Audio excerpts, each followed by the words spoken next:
The president used his rally in North Carolina to again target four minority Democratic congresswomen. The crowd chanted against Ilhan Omar of Minnesota, who is Muslim. Watch.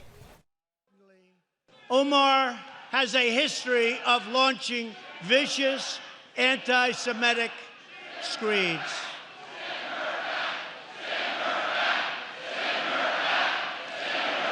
Meantime, a protester interrupted the president, holding two small printouts of Trump with Jeffrey Epstein with the words "child rapist" across it. He was removed with his hands behind his back. A lot of people are calling the "Send Her Back" chant racist.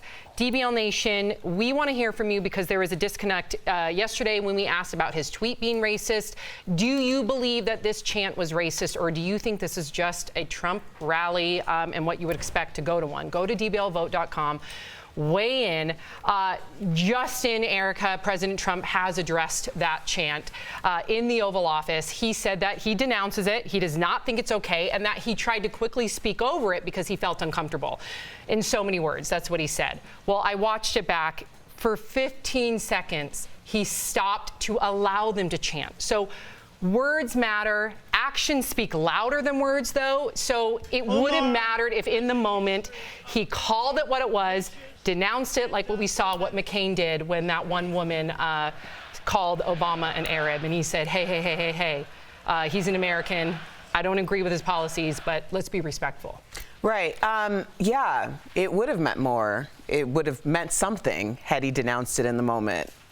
Having people tell you that it was the wrong thing to do to let it go doesn't mean anything. So this means nothing to me. Where do we go from here, though? Where do we go? Because you even have Piers Morgans out there who are friends with President Trump, who has agreed with President Trump's policies in the past, saying, hey, this is crossing the line. This is fascism. Where do we go from here? I don't know. I think this is our present, and it's going to be our future for quite a while. And I think we need to learn how to move around in this space. I mean, obviously, it might not be the majority. Obviously, he lost the popular vote, but he got in through whatever means you want to talk about, the Electoral College. And unfortunately, this is what happens when somebody that did not win the popular vote still wins. We've seen this once before, obviously with George Bush and Al Gore. And this is our reality. And I mean, you know, the Senate is controlled by Republicans. There's a staunch Republican in the White House. We have Republicans denouncing it. We even 4 or 5. Yeah. Not this chant. I'm not talking about his tweets anymore. There's something different about, believe me, they're both blatantly racist. You know, I've said that from day one. But I'm even looking at our viewers right now. Yesterday it was 50-50 when we were talking about Trump's tweet. Now we're seeing 65%, and we're going to continue this vote, so continue to the vote. Now we're seeing, Jeff, 66% saying it's racist versus 34% saying it's not.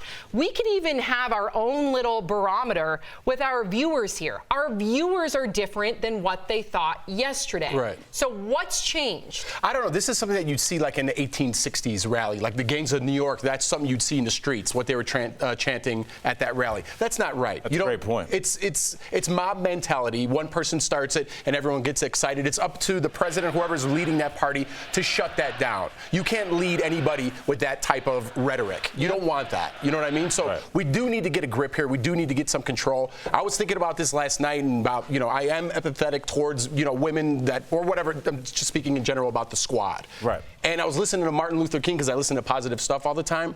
We are missing a Martin Luther King type person in our era right now. What he had to go through, again, it was the darkest of his time to come up with all these positive, inspirational words to speak of in front of people that hated his guts, hated him for his color, hated him for whatever reason. And in that, he stood and was positive. We do not have one person in sight right now like that, and we need someone to come and take that position for us as Americans. I think what you're saying is probably the biggest issue. We have lost our history, and we think our history was 1,000,000 years ago. It was literally like yesterday. Tonight, I'm going to moderate a film called Emmanuel. People really need to check this film out. It's about the Emmanuel 9, and it starts with our history. We don't recognize the fact that racism, institutionalized racism in this country, is still going on because we give people an inch. Is it racist? Is it not racist? And they take a mile. It's full-blown racism. I'm so petrified by the idea that we've lost this history because we're destined to repeat it. Do you know the last lynching was in 1980? 1980. Like, we're not talking about things that happened 50 years ago. That's the reason why it's so important that we understand the history of this country, the context of this country, why people have been emboldened to walk into black churches and shoot them up again after generations of this. You know, South Carolina was considered the Confederate Disneyland. People to this day are getting revenue because they're going to visit places like Emmanuel Church because they want to know what it was like for black people to call them ma'am and sir and what it used to be like. Racism is a Disneyland. Yeah. Today. I know. Right now. Wow. Well said, Erica.